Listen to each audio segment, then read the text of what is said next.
Hello friends, good evening. कैसे हैं आप सब? तो आई होप आप लोग बहुत अच्छे होंगे। स्वागत है आपका मेरे चैनल श्वेता क्लासेस में। बहुत समय बाद मैं आपके लिए क्लास कंटिन्यू करने वाली हूँ। ठीक है, बहुत सारी प्रॉब्लम थी तो इसलिए लेकिन अब अब मैं आपके लिए क्लास कंटिन्यू ला रही हूँ। ठीक है, तो आइए हम लोग स्टार्ट करते हैं। कल मैंने 11th क्वेश्चन तक ख़त्म किया था, सॉरी 10th क्वेश्चन तक। आज मैं आपको 11th क्वेश्चन से पढ़ाने वाली हूँ। ठीक है, ये आपका सीरीज़ हमेशा चलेगा। इसमें बहुत सारे क्वेश्चन हैं। अगर आप इसे तैयार कर लेते हैं तो आप सोशल साइंस के एग्ज़ाम में 100% गारंटी है कि आप पास हो जाएंगे। वो भी पास होना ही नहीं, इससे अच्छे मार्क्स से पास होंगे। ठीक है, तो आइए हम लोग स्टार्ट करते हैं। देखिए, सबसे पहला है इन्वर्जन ऑफ टेम्परेचर मीन्स। तो देखिए, मैं आपको समझा दूँ कि इन्वर्जन ऑफ टेम्परेचर मीन्स होता क्या है। देखिए, एक ऐसी स्थिति होती है जहाँ समान ऊंचाई के साथ तापमान घटने के बजाय बढ़ जाता है। मतलब तापमान डिक्रीज नहीं होता बल्कि इंक्रीज होता है, जिसके सतह के पास ठंडी हवा गर्म हवा की परत के नीचे फंसी होती है। ठीक है, तो इसे कहते हैं इन्वर्जन ऑफ टेम्परेचर। इसके देखिए 4 ऑप्शन है। देखिए क्या होगा। पहला, increase of temperature with height, decrease of temperature with height, constant temperature with height, या फ्लक्चुएटिंग टेम्परेचर विथ हाइट। अभी मैंने आपको बताया कि ये हमेशा बढ़ता है। इसका टेम्परेचर हमेशा बढ़ता है, तो आपका आंसर नंबर ए आपका सही आंसर है। चलिए आइए क्वेश्चन नंबर 12 पे चलते हैं। Which one of the following reservoir is associated with Rihand project. ठीक है, निम्नलिखित जलाशयों में से कौन रिहंद परियोजना में संबंधित है।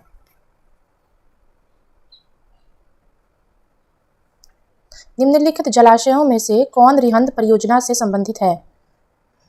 तो देखिए, इसका आंसर होगा गोविंद वल्लभ पंत सागर, गांधी सागर, जवाहर सागर या गोविंद सागर। तो इसका आंसर होगा ये गोविंद वल्लभ संघ पंत सागर। ठीक है, जो रिहंद के पीछे की स्थिति है, यही होगा आपका। देखिए, ये जो जलाशय है इसको इसलिए कहते हैं क्योंकि भारत की सबसे बड़ी कृत्रिम झीलों में से एक है रिहंद डैम। रिहंद डैम जो है भारत के कृत्रिम झीलों में से एक है। और ये आपका है कहाँ? ये आपका उत्तर प्रदेश और मध्य प्रदेश की सीमा पर स्थित है। ठीक है, रिहंद डैम आपका उत्तर प्रदेश और मध्य प्रदेश की सीमा पर स्थित है। चलिए हम लोग आगे बढ़ते हैं। Question number 30। देखिए, यहाँ पे अगर लिखा है कि आपको पढ़ना है तो आप इसको पढ़ सकते हैं डिटेल में। और यहाँ पे और भी डैम के बारे में लिख दिया है, भाखड़ा नांगल डैम, जो कि पंजाब हिमाचल प्रदेश में है, चंबल। ठीक है, ये सब के भी बारे में यहाँ पे दिया हुआ है। 13 क्वेश्चन पे चलते हैं। Shipki La is a famous mountain pass of. Shipki La is a famous mountain pass of. Shipki La प्रसिद्ध पर्वतीय दर्रा है।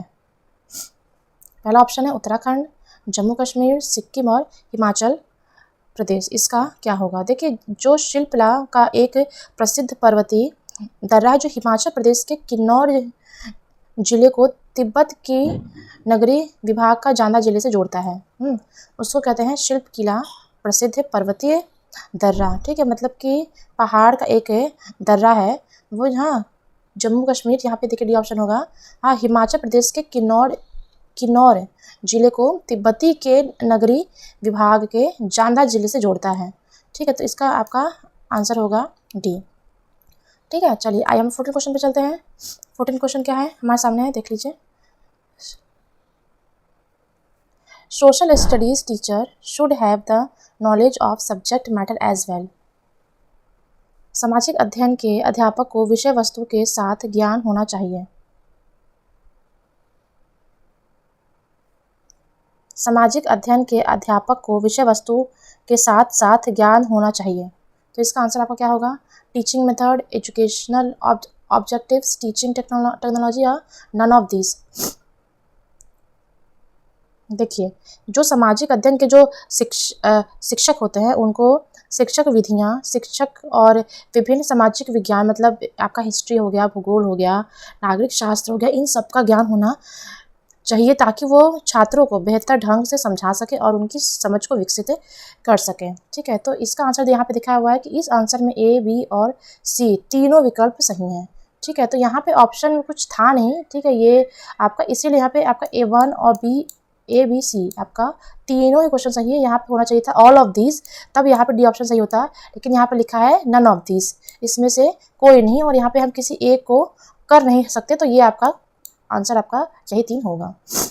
चलिए 15 क्वेश्चन पे चलते हैं। The most useful teaching material for geography.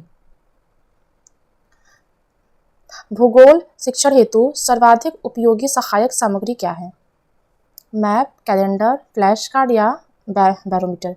तो देखिए, भूगोल शिक्षण के लिए सबसे उपयोगी सहायक सामग्री आपका होता है मानचित्र, ठीक है, मानचित्र होता है, और यहाँ पे और भी ऑप्शन है नहीं है, हाँ, मानचित्र होता है, ग्लोब होता है और एटलस होता है। अगर ये तीनों भी अगर ऑप्शन में आपके होते हैं तो आप उसे भी आप टिक कर सकते हैं, ठीक है। और देखिए भौतिक, हाँ, मानचित्र क्या होता है, थीमेटिक मानचित्र क्या होता है, मैंने अपने वीडियोज़ में इसको डिटेल में पढ़ाया है, अगर आपने अभी तक इसे पढ़ा नहीं है तो आप इसे पढ़ सकते हैं जाके। क्वेश्चन नंबर 16 पे आइए, हम लोग चलते हैं।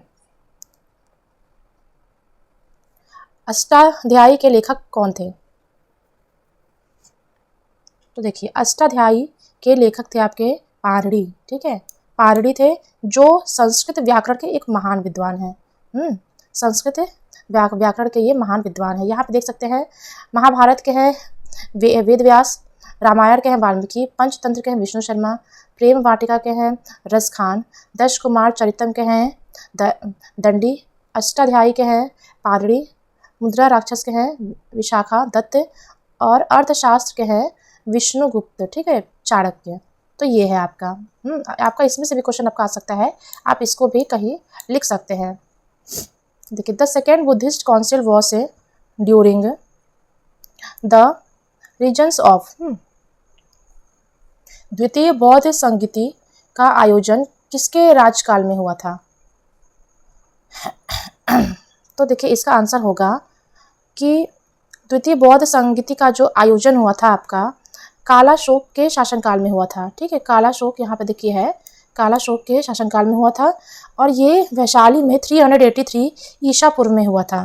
383 ईसा पूर्व में हुआ था, यहाँ पे देखिए लिखा है ना, ये ईसा पूर्व में हुआ था, जिसकी अध्यक्षता जो है वो सबकामी ने की थी। सबकामी ने इसका अध्यक्षता किया था।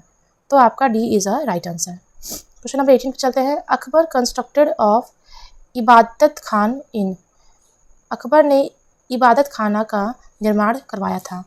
कब करवाया था? देखिए, अकबर ने इबादत खाना का निर्माण फतेहपुर सिकरी में करवाया था। इसका अर्थ पूजा का घर होता है।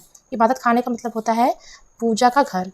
इसका जो मतलब ये जो जब बना तो 1575 ईस्वी में किया गया था। इसका इबादत खाना में अकबर विभिन्न धर्मों के विद्वानों के साथ चर्चा करते थे। तो ये कहाँ पे आपका बना था? फतेहपुर सिकरी में बना था।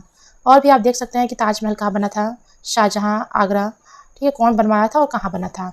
लाल किला दिल्ली, अकबर का मकबरा सिकंदरा, पुराना किला दिल्ली, शालीमार बाग श्रीनगर, कुतुब मीनार दिल्ली, 2.5 दिन का झोपड़ा अजमेर, अकबर का किला इलाहाबाद। ठीक है, तो ये आपके हो गए। चलिए क्वेश्चन नंबर 19 पे चलते हैं। The Arya Samaj was founded in the year. Arya Samaj की स्थापना किस सन में हुई थी?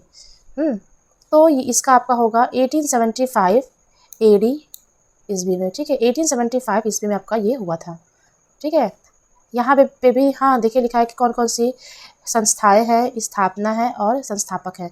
इससे आपको ना हर मतलब एक क्वेश्चन के साथ आपको बहुत सारे क्वेश्चन की तैयारी करने को मिलती है। तो आप इसके साथ साथ ये भी आप इसको पढ़ सकते हैं अगर आपको इंपॉर्टेंट है, समझ में आ रहा है तो। वैसे है ये important. Who among the following was not associated with Kakori case. निम्न में से कौन काकोरी कांड से संबंधित नहीं है? राजेंद्र लहरी, राम प्रसाद बिस्मिल, अशफाकुल्ला खान या सूर्यसेन। तो देखिए इसका आंसर होगा सूर्यसेन। सूर्यसेन जो है वो काकोरी केस से संबंधित नहीं है। इसका आंसर हम लोग देख लेते हैं।